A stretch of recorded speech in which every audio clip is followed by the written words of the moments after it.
Here's the thing. Sometimes we create these narratives about great players. Caitlin was one of them. Paige is one of them right now. And we tend to forget the narrative about what our kids have been able to do and going for their third in 4 years. So there's a sentimental narrative about Paige. Great freaking player. Like anybody would start their franchise with Paige because of her efficient way of playing, because of she's a winner, because she's cerebrally just knows the game, just has an aura about her. And she'll be the number one pick in the WNBA draft, and she'll be an Olympian. She will be all of those things, right? But when you put a narrative out there, everybody sees that, and it puts us at a disadvantage, whether you want to believe so or not. Officials see it. It's all over TikTok. It's all over Sports Center. It's all over all of that. And she's a great player, but just because you're a great player doesn't mean you need to win a national championship to legitimize it. Paige is legit.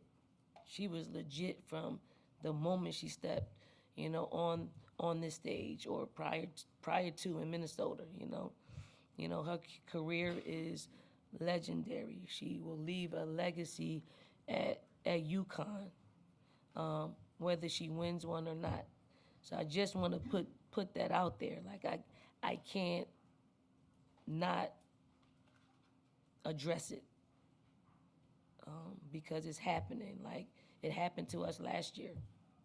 Everything was about Caitlin Clark and her legacy and her ability to win a national championship. Yet we were coming to this thing undefeated, doing something that's unprecedented at the time, because it's hard. I mean, it's hard. And then we find ourselves back here in a similar situation. So, I want the sentiments to be about our players and what our players been able to do equally, because there's room to do both. Okay, we can raise Paige up because she deserves that. We can raise our players up because they deserve that, and that's not talked about enough. There's room for our game, like it's for some for Jose. There's room for our game, for all of us to be covered. Let's not choose one's history over another program's history. Let's not choose one player over another player's history, because we're all creating history for our game.